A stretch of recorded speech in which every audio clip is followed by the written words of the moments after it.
but we almost had to come to grips with who we were as a company.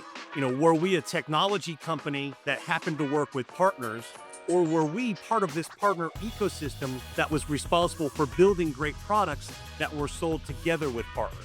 It's definitely no longer about the point product or even a solution or the single transaction. It's about that value along the journey and us being able to stick and continue to drive value along the journey with our customer. Welcome to Shift Happens, the podcast where change meets clarity. I'm your host, Jeff Edwards. Today's conversation is about a moment when the ground started to shift, when what we had worked for a long time no longer felt like it would carry us forward. Before Cisco 360 had a name or a framework, there was a realization forming that the future would demand something different from all of us, Cisco and our partners alike. This is a story about reinvention, identity, and the courage to sit in uncertainty long enough for something better to take shape. I'm incredibly excited to be joined by Tim Coogan, SVP of Partner Sales, as well as Elisabeth DeDobbeleer, SVP of our partner programs. Tim, Elisabeth, welcome to Shift Happens. Nice to see you. Tim, where does this podcast find you today? I am in Dallas, Texas today, the home office. Love it. Love it. Elisabeth, how about you? Well, I'm also at home, but I'm calling in from close to Brussels in Belgium. Amazing. Well, we got a lot to unpack, and this conversation will be a bit different. We typically bring in subject matter experts, of which both of you absolutely are, but we're going to take a little bit different angle today and maybe go behind the scenes on what is, by all accounts, the single biggest transformation of Cisco's partner program in the history of our company. And maybe Elisabeth, if I could start with you, before 360 had a name, a framework, a launch plan, any of that, was there something that you felt or an uncomfortable truth that you were kind of setting with that told you there was a need for change and that the way that we had done things for the last 20 years wasn't going to carry us forward to the next 20 years? Yeah, absolutely, Jeff. I think in the end, and that's one of the biggest drivers behind all of this, it's all about customer value. And if we think about it, the market and our customers had moved on in terms of what they expected from us. It's definitely no longer about the point product or even a solution or the single transaction. It's about that value along the journey and us being able to stick and continue to drive value along the journey with our customers. So I think the first and foremost reason for change is what we saw in the market and what we saw our customers asking from us. And then I think the second thing is really our ecosystem itself. It's no longer one size fits all. I mean, our ecosystem is consisting of a variety of different ways of partners contributing value to our customers precisely, different business models, different partner to partner models as well, and multiple partners providing and delivering outcomes to our customers as well. So our ecosystem itself had been shifting from transacting to managed services already in recent years, marketplace, consultants, influencers, developers, ISVs, etc. And then finally, we're here to drive durable growth. And all of that, and we pride ourselves, and maybe that's something that hasn't changed, is these trusted relationships we have with our partners and with our ecosystem. And trust and concentrating and being focused on profitable and durable growth is something that really inspired us from the beginning, all throughout, and for the future as well. And so if we think, so it's the customer, which is the center of every shift that we make, right? As a company and with our partners, the customer is always the center of any evolution and delivering that value, but doing it through an ecosystem that looks very different than our ecosystem looked like 5, 10, 15 years ago, but still all in the name of driving durable growth. And I think the part that I would call out is the durable piece of that, because if we didn't make this change, if we didn't evolve, we may grow one year, we may not the next year, but it wasn't going to be the type of durable growth that takes us into the future. And Tim, you were, as this evolution and shift started, you were in a different seat, and we'll come back to that in a little bit, but you were in a different seat. You led our commercial sales organization for the Americas. And from your perspective, I guess, maybe walk us through, because I think there's maybe even a fourth element, which is over the last 5 years, Cisco as a company has gone through a tremendous amount of transformation of who we are, the type of business we drive. And so I would love to know from your perspective, maybe give us an insight into what's been happening with Cisco over the last 4 or 5 years. And then how did you see this before this shift really got into high gear? How did you see it represent itself for your teams in the field? Yeah, I'm happy to, Jeff. And so, but before I do that, let me just double down on that concept that you just covered and Elizabeth covered around durable growth. And we've talked about it at length. Durable growth is not a marketing term for growth. It is a definition of what real growth must be. And we've talked about it inside Cisco and with our partners. It has to be consistent, it has to be predictable, it has to be ahead of the market, and it has to be profitable. So real growth must be those four things to truly be durable. And I think that that becomes the crux and the foundation for the changes that we've made. So you had mentioned it. I was in a very different role, several months ago.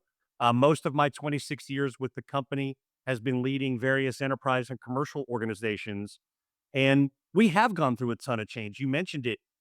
We have endeavored to build one of the most sophisticated technology portfolios on the planet, maybe ever, to be a little bit, dramatic. We have done it with an incredibly extensive partner ecosystem, but we have done that in an environment that had anchored itself on complexity to some degree.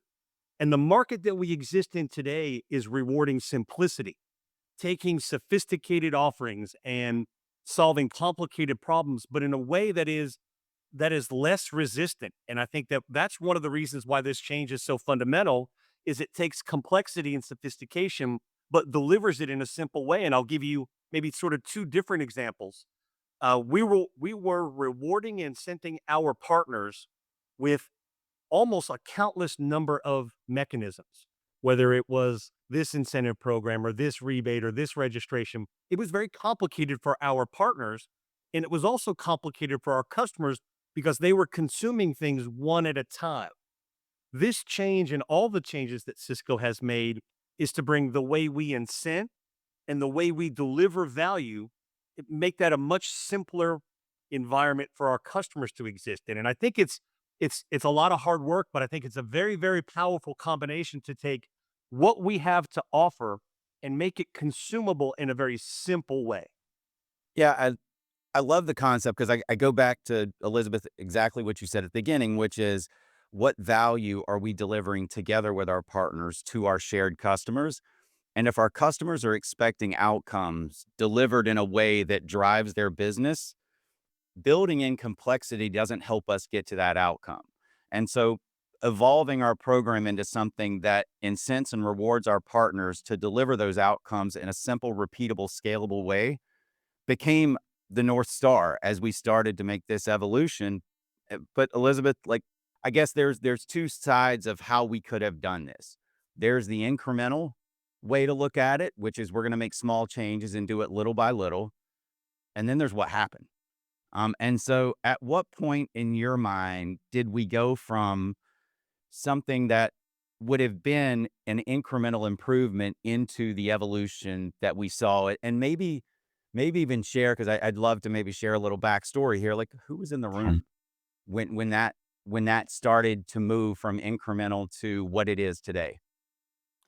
Yeah, it's one of the things I probably enjoy most talking about because in the end it's all about the people, right? The people who made this happen, who are making this happen. And I think when we started, which was in March 24, we kind of knew that we had to be able, again, I think you will hear us probably, even though Tim and I didn't agree this, but I'm convinced certain words we will repeat. Trust is one of those words, right? And so because of the way we engage with our ecosystem, we wanted to give our partners ample leeway. And so we knew in March 24 that by Partner Summit 24, we wanted to be able to declare strategic intent and have enough information to be able to set out the direction. So in order to do that, we had only so many months or weeks left. So we started working in what we called sprints. And so we also used a lot of design thinking and agile development concepts in this whole process. So we started working in sprints, and for the sprints, we put together a number of really passionate people from all different functions, not just the partner organization, but we invited folks from Cisco, from in the field, from in engineering, from operations, from IT, typically passionate folks who were passionate about the business, passionate about our partners, and passionate about the future. And so we had a community of what we called ambassadors who were working through these sprints. And the first sprint we had was called Designing the North Star. So we spent the first few weeks of March brainstorming together with a cross functioning team. The only thing those folks had in common was a passion for the business, a passion for our ecosystem, and an ability to think disruptive around what the future could hold. And those folks came up with that North Star. And as we were doing that, we also had some design criteria, which were all about trust, agile development, co design, fail fast. Humility, I think, is a big word as well. We made it a point to say that we were never arrogant enough to pretend that we knew it all. We were figuring it all out. We were going to do it together, and we were going to tap into the wisdom of that community, and then ultimately in the wisdom of the partner base as well. Yeah, the word humility is not one you hear often when you look into Fortune 100, Fortune 65 type companies going through an evolution like this. We all know it has to be present, but I think what we'll find as we have this conversation today is that word and that theme is threaded throughout everything that we did and everything that we continue to do. And I think that's so important. And the other thing that I think is really powerful is one, the diversity of the people in the room during that change. But the other thing that I sensed is their passion for our partners and for Cisco really energized them because it was people that thought if we ever had a chance to do something, boy, wouldn't it be amazing to be part of that, right? And they are part of it. And then I guess Tim, I would come to you because again, you're sitting in a different seat today, but at that point, I know I started to feel during this first part that this was different. This wasn't going to be an incremental shift. And I guess from a field perspective, there's one part of this that would have felt like, okay, we're making another change, right? Okay, we're going to change our partner program incrementally. When did you know it was different than anything we'd done before, Tim? Yeah, so it's tricky because it almost comes in subtle little waves before it hits you like a tsunami kind of thing. And so I'll tell you this again, and my two seats gave me a unique perspective, but we almost had to come to grips with who we were as a company. Were we a technology company that happened to work with partners, or were we part of this partner ecosystem that was responsible for building great products that were sold together with partners? And I know that sounds like a little bit of subtlety, and it's not meant to be coy. It's meant to be about who we were as a value versus an identity. And I want to dig into that for a minute. We are a partner first company. We embrace that legacy. We believe very deeply in that, but that's a value, and that's something you can write down or put in a PowerPoint.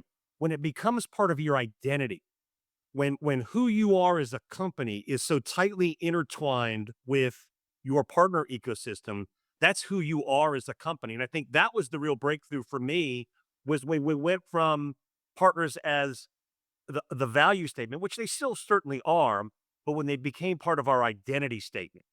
We are a company that works with partners to deliver products, software, solutions, hardware in a combined way that reduces complexity, maximizes simplicity, has a speed to value and a speed to outcome that is unmatched if we do it in a traditional linear fashion. And so I think that the breakthrough for me was when it became less about what we say we are and more about how we act as a company, which is your identity. So I think that was the moment for me.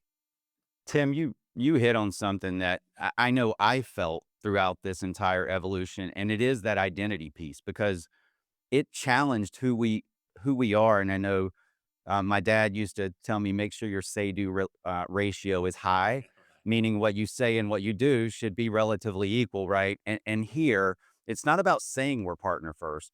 Right. This was a shot across the bow to say, okay, are you really partner first, and what does that mean?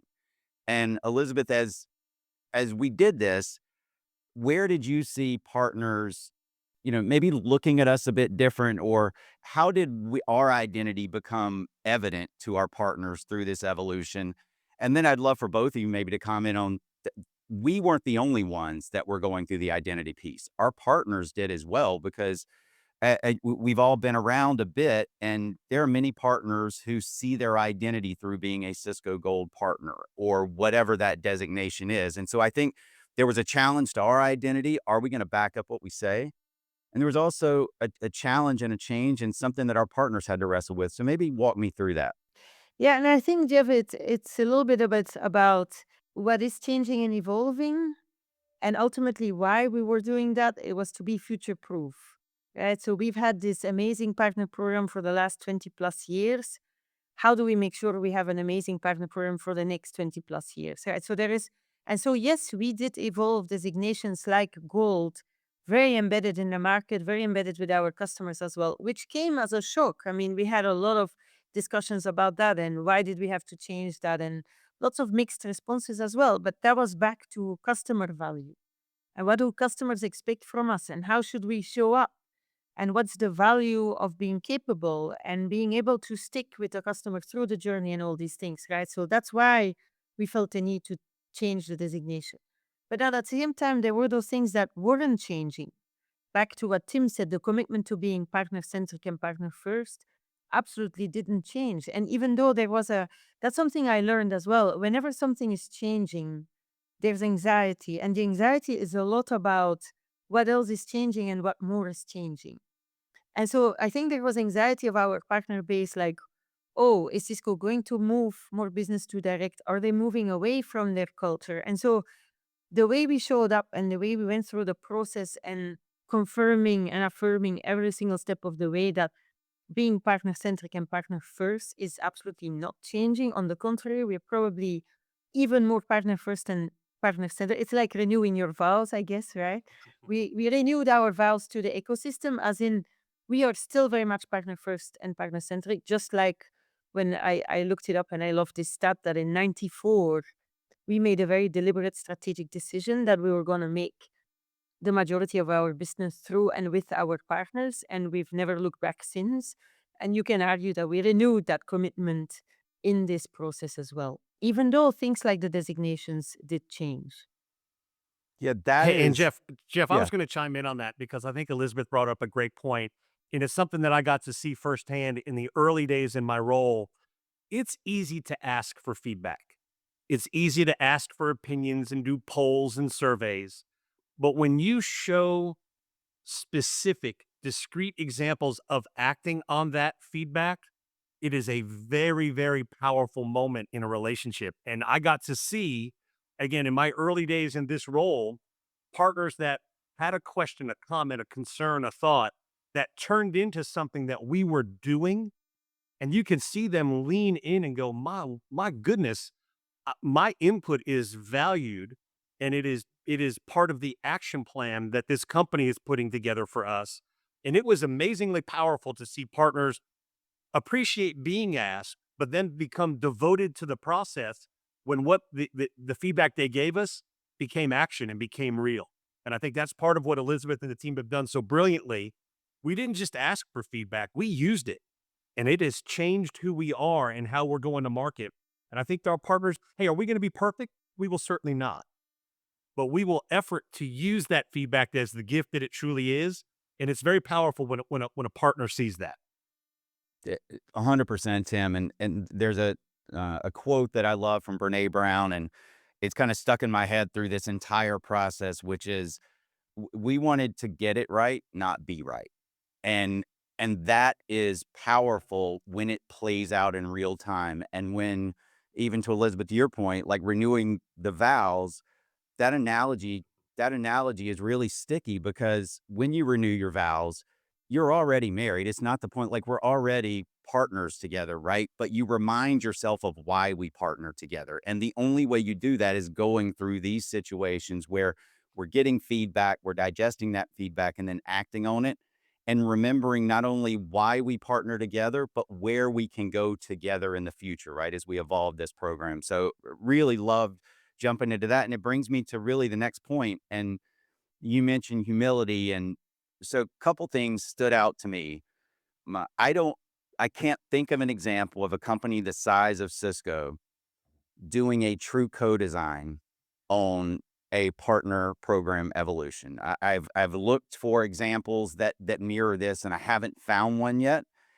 And I can't find an example where a company the size of Cisco has said, we don't have all the answers, but we believe that together we will get those answers, right? We will learn from each other and get to a better place. So maybe talk a little bit about that, and where maybe if there's a moment that sticks out to either of you where we admitted that we don't have all the answers yet.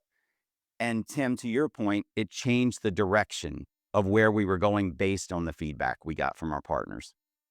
Yeah, I'll chime in on this one because there were some great quotes, and some of them were very functional and factual, and we could use that feedback. But some of them just really kind of struck us as this is why we're changing. And one that I really loved was we had a partner that said, "Tim, we love Cisco, but loving you is exhausting." That is a verbatim quote. And so that tells you that there's great passion behind this partner relationship that we have, but we owe it to that relationship to not be exhausting. And I think that when we admitted that we didn't have all the answers, that was kind of the first step towards not being exhausting. I don't mean to make light of it, but I think it's really, really powerful. And then we had partners start to say things like, stop asking us to bet on your roadmap. We need you to bet on ours. And when a partner says, my roadmap is based on yours, but it's also based on the customer's goals and objectives and their roadmap, that's a really powerful twist because our technology that isn't implemented, adopted, and utilized in the way that we envision it is quite frankly kind of a fail. But when we take what we do, combine it with the experience, expertise, and relationships of our partners, that's a really powerful roadmap that combines the best of this combined world, this combined ecosystem, I think in a way that is really, really important. And so Mm. I guess kind of what surprised me as well is when we heard those things, partners get that it's not a perfect world that we live in. We can't always be 100% right. Sure. But if we're using the best of both, we get closer quicker and then can do those refinements that really take us over the top. And I think that's sort of the definition of what a real ecosystem is. It's give and take. It's learn and grow and all of those things. And I think that really was a powerful moment. And Tim, that leads me into where if I had maybe one phrase that I think really sums up the the power of what we did together with our partners, because it's one thing to say, hey, we want to have a voice. It's a very different thing when we Cisco say we don't have all the answers, and the partner then says, hold on, like my entire business is built around you, and while I want a voice, I also want to make sure that you have the right answers, and I'm going to continue to be profitable. And there's this idea of allowing tension and ambiguity to stay in the same space for a longer period of time. And that is not an easy thing to do. And Yeah. Elizabeth, maybe talk me through how allowing those two really what seems like conflicting things and incredibly uncomfortable things allowed us to drive a co-design that really was in lockstep with our partners. Yeah, it's a beautiful question because yeah, I've been, first of all, I was absolutely convinced, and I still am, that this was the only way. I mean, this was the only way for many reasons. I think one of the reasons that in today's environment, I love the wisdom of the crowd, and I think if you think about the speed of change, the impact of AI, the world we're living in, I think it's again arrogant or naive or both to think that a single company or a single team has all the answers. So I think for me, the ambition here is to build again, because I think Cisco did it before, the best possible partner program, the most differentiated, the most strategic, the one that will stand the test of time for the next 20 years and will. For me, the only way to do that was to tap into the wisdom of that crowd, right? Which is both internally cross functional, not just the people in the partner team, people in the field, people everywhere, and then the same with our partners. So I still believe that in order to have the best possible quality program, this was the only way. I think the other factor is time. we did say we were going to take time. So when we announced it at Partner Summit, which is November 24, we said we were going to take 15 months. And so we had time on our side. Now it became a bit of a tricky thing because we said 15 months, but that was very deliberate because we said we were going to do it together. So we have time to release things, we have time to fast fail, we have time to learn, and we have time to get it right. I was also very committed to making sure we wouldn't say, here's a new partner program, we're launching it in 60 or 90 days, and then we launch, and then like happens to a lot of vendors, it's oops, and then you have to course correct and make all these changes, but then you have to do it at the detriment of business that's already happening and the partners that are already there. So it was also a lot about ironing out and getting rid of as many bugs and issues and logical flaws as possible beforehand. So here we are. We took time and we did the fast fail and the early releases. But the downside to your point was that some partners were saying, for God's sake, just make up your mind, right? And just tell me what you want me to do because I'm getting really anxious with all this uncertainty and the fact that it's not stabilized yet and it's not final yet. And I remember very clearly in March, we were all together with our top partner advisory board, and they were challenging me, and they said, well, and in March we were still a year out, right? They said, why don't you have this and why don't you have that, and you're saying you're still working on it. I said, well, I could have just decided to keep working until the summer and then told you, here it is, right? Months from now, it's going to be this thing. And then they said, no, no, no, no. We wouldn't want it any other way. It's amazing. And this is exactly how we want it to be. But it brought this balancing act of, yes, we had uncertainty for longer than anyone may have wanted. At the same time, I absolutely preferred to have ironed out as many bugs as possible before launch. And we will absolutely have done that because we've come a long way. I mean, what we released in June was much, much better than the first version we released 6 months earlier.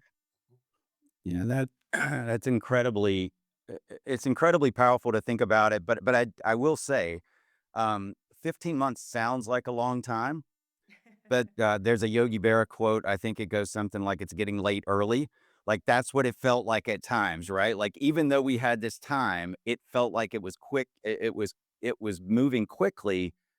But if I if I hear you correctly, when we admitted that we didn't have all the answers, the right answers started showing up because that's where we leaned into our partners. And I think that's the really, that's the powerful part of this. But maybe to both of you, as we start to make this transition and we get closer to launch of Cisco 360, was there a time where it stopped feeling like Cisco's partner program evolution and a shared program evolution where our partners were part of the journey, not just on the side hearing about it from us? And when did it feel like we were building this together? Is there a moment for each of you?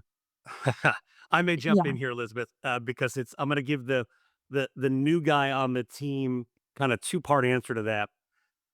It was interesting when our partners went from being polite to being very direct with us.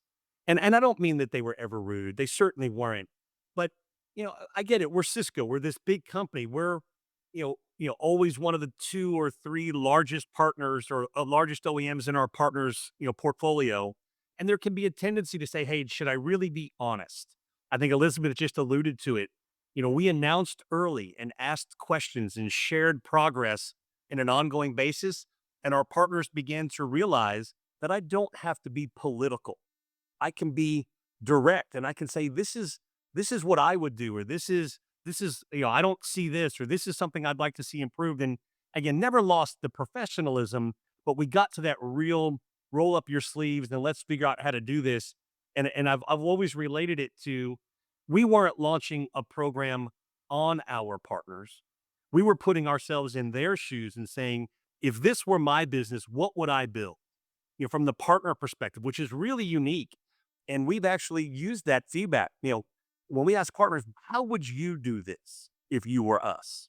And I think those were those moments. I don't have a specific date, but when we really started to get raw, unfiltered, constructive, professional feedback, that was an inflection point. And when our partners started thinking like us and we started thinking like them, that really changed the tone for how the program was. Again, I'll use the words that Elizabeth and team have used, co-designed, because it's a really, really important concept. And Tim, uh, pardon me, but I got to pause here because your role changed during this timeline, just a little bit, right? Just a little And bit. I remember being in the room. We talk about those moments, and the inflection points in this journey. And I think one of the ones that I would really call out is when you went from leading commercial sales for the Americas to the role you're in now. And I remember the room actually in Chicago where a partner specifically asked you that knew you from your commercial role, why now would you leave that role and jump into the middle of this massive transformation and evolution? And it truly was a seminal moment in my mind as far as why we are where we are today. But take me back to that question and why did you make that choice? Well, yeah, so if I were gonna be sarcastic, I would say because I wanted to ride on the incredible work that Elizabeth and her team have done. But one of the reasons personally is that I love our company. I love Cisco. I love being here. And it is rare in a journey, any journey, to be a part of something that will last, beyond the years that you have, in it. I mean, I will look back fondly when I retire someday and say, you know what, I was part of, a small part, but a part of changing the way this amazing company and our amazing portfolio goes to market with this ecosystem in a way that is meaningful and long lasting and enduring. Boy, you just don't get those chances very often. And to be a part of that was just an opportunity that I simply couldn't pass up. Fantastic. And I remember the emotion and the authenticity in your voice when you answered that question. And it was powerful, but you mentioned Elizabeth's coattails. So let's go back to that for a second. So Elizabeth, you and the entire team were literally traveling the globe, doing feedback sessions, advisory boards, getting feedback from our partners. When did you sense that it went from Cisco to we are evolving the partner program together? Where did you sense that shift?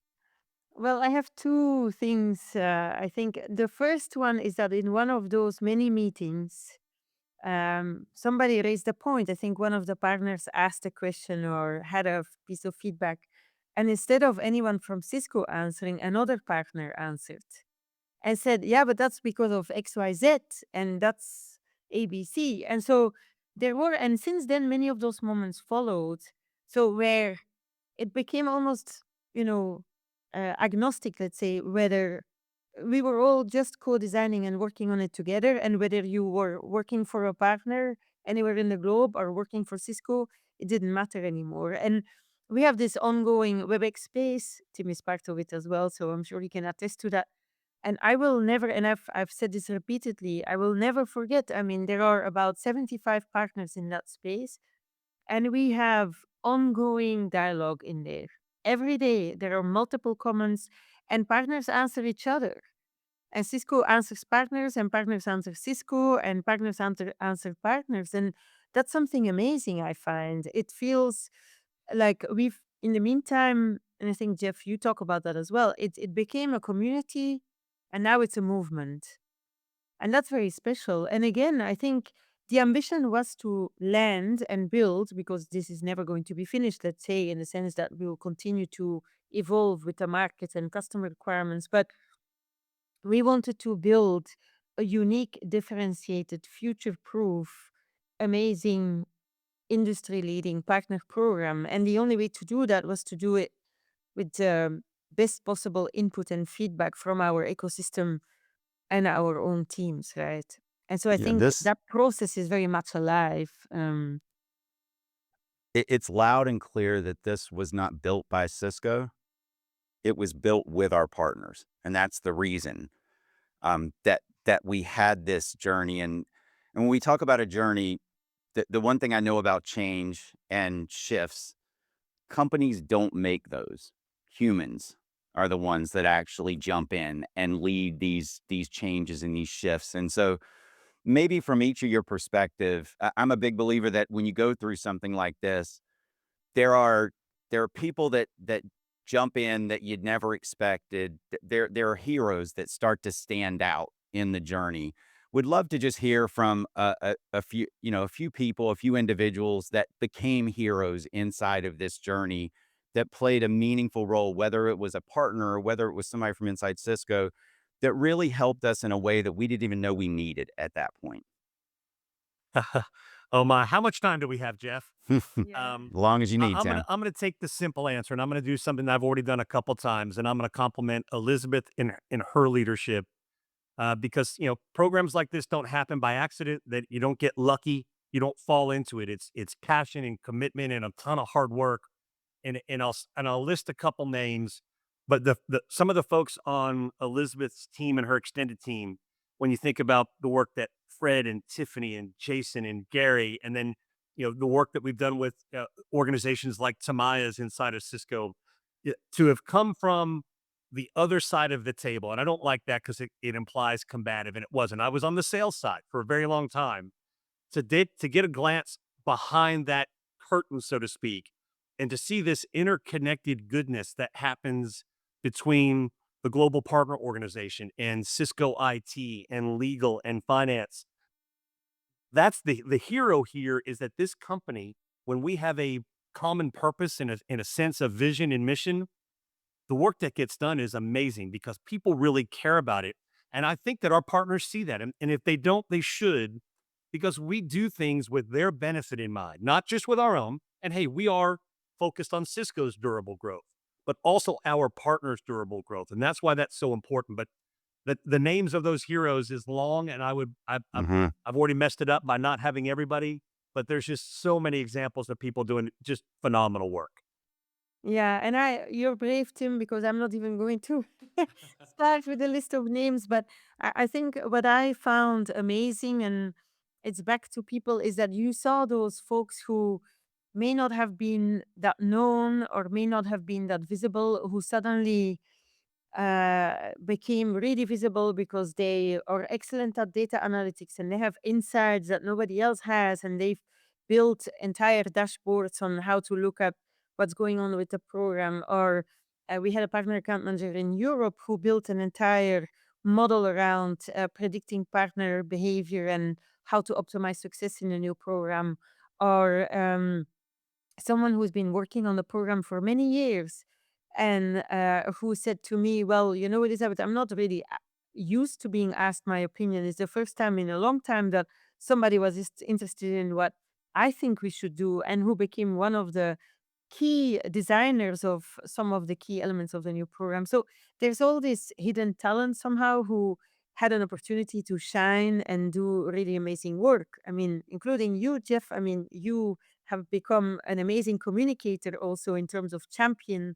You're one of the leading faces of change inside the community, right? And your work is ongoing as well, and that's been amazing to see as well. So I think it has given folks an opportunity to do things, shine in things that maybe they didn't even know they were really good at, and that's just really special when you see people developing their talents and being able to show more of what they're capable of doing.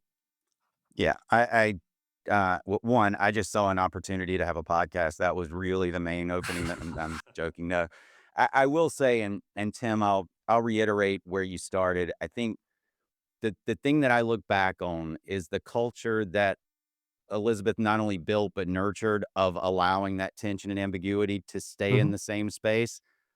Then you find passionate people that find opportunities where they think they can help, whether it's the partner account manager in Europe, Elizabeth, or whoever it may be. And you find this incredible talent that jumps out from people because they believe in the vision, and they have a culture and environment that allows them to feel like they can raise their hand and say, "Hey, I think I can help with this." And so, yeah, and I love that story. And I think it's the part of most corporate stories that doesn't play out the way this one did. And I think that's the powerful part, and doing it with our partners. And maybe let's shift Hey, to the hey, Jeff. futures. Yeah. I know we'll wrap here in a moment, but I want to say this: had we just done it the traditional big company way, everyone probably would have been okay. We would have launched a program, our partners would have found a way to adapt, and everybody would have gone on their happy way. sort of the same way we had always done it. But doing it the way we did it allowed that, I'll use that word tension that you used, to kind of build up to this point where we're doing it together in a different and very meaningful way. And again, we probably both would, everyone would have been fine, but we're going to be so much better for having done this together, that that's the exciting part, because then ultimately our customers are the ones that benefit, because then you're getting the power of everybody in the same place. And I think that's really what's unique. Fantastic. And we're less than a week from the official launch of Cisco 360. And so I'll ask both of you. I see that smile, Elizabeth. It feels like it's finally here, right? As you look ahead, what excites you the most, not only around the official launch of 360, but where we're going? Because both of you have mentioned it, and I know I've heard it a number of times. This isn't the finish line; it's almost like the starting line, if you will, right? The launch has happened, but we continue the evolution. What excites each of you the most? I think, and I wanted to say it earlier, but I think the other piece here is that stars are very much aligning.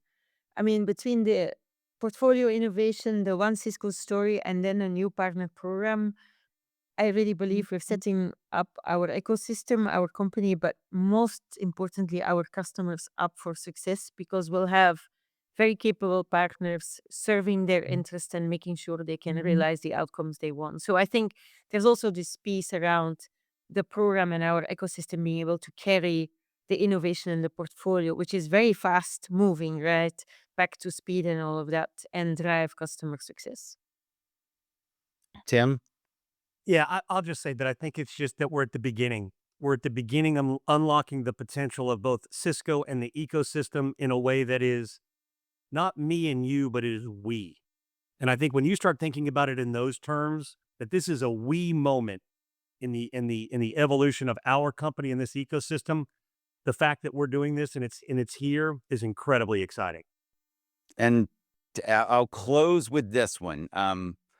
Bit more reflection in this case. So, as you look back at the journey, was there one thing that this journey asked of you as a leader that maybe you didn't know was there, that maybe was that moment where you realized that this is where I'm needed? This is specifically how I can lead this. Is there a moment or a place where you showed up where this journey required something of you that you didn't even realize was going to happen? Yeah, I think I'll go back to the tension and ambiguity. I think at a point where stress, because of course, when you go through transformation, there is stress, right? I mean, there's this saying that if you're feeling comfortable, then you're probably not moving fast enough or changing enough, let's say. So there is this, I think, as and when there was stress in the system or doubt, I think it was really important to acknowledge and to remind of the direction and to give confidence that we were going to be okay. I think maybe Tim, that's kind of what you hinted at before. We will be okay, and we will be better because of the way we're doing this, and you can trust us, right? I think I do find myself having to repeat that a couple of times to make sure that yes, it's quite amazing, it's quite overwhelming, it can be very intense at times, but we're on the right track, and this is going to be amazing. Yeah, and Love I'll that. just add, I never thought that my career of that does have some mistakes and failures and setbacks would come in handy in the way that it has, but I have leaned more on what I've learned through those pieces of my career in being part of this journey than maybe the successes, because the successes, everything's fine. But when I've looked back on what maybe hopefully value I've added to this journey of Cisco 360 is what didn't work well and how we can make it better. When we lost and why did we lose? And I look back and the only frustration is that I know that now we're building a platform that may in fact eliminate the need to ever lose again. Because I don't think that this portfolio and this ecosystem, that I don't think there's a problem we can't solve. And so maybe that's what I sit back and reflect on a little bit. Yeah, that really powerful. And I think it is important to look back because I guess as we wrap up, one, just so grateful for both of you to join. I just thought such an important evolution, such a meaningful way that we went about that evolution, and to have each of you share that journey through your own eyes and your experiences. I think really helps everybody understand a little bit behind the scenes, because it wasn't just what we built, it's how we built it. And the answers weren't obvious most of the time. The path surely was not comfortable. But I feel like that was the point of this. And it's less of a program, and it's really a statement to our partners in the market that this is who we are together. And that's what excites me more than anything. So Tim, Elisabeth, can't thank you enough for joining Shift Happens. Your insight, your perspective, your wisdom, and your humility made all of this happen. And I really appreciate both of you and taking the time to join. Of course, such a pleasure. Thank you, Jeff. As we wrap up, what stands out to me isn't just what we built with Cisco 360, it's how we built it. The answers weren't obvious. The path surely wasn't comfortable. And that was the point. By staying in that ambiguity, by allowing tension to exist without rushing to certainty, we deepened our trust with our partners, identities were shifted, and we became stronger than any single strategy ever could. Cisco 360 isn't just a program. It's a reflection of who we choose to become together. And when shift happens, don't rush past it. Embrace the tension. Set in it a bit longer with that ambiguity. That's where the magic really occurs. Thanks for listening to Shift Happens.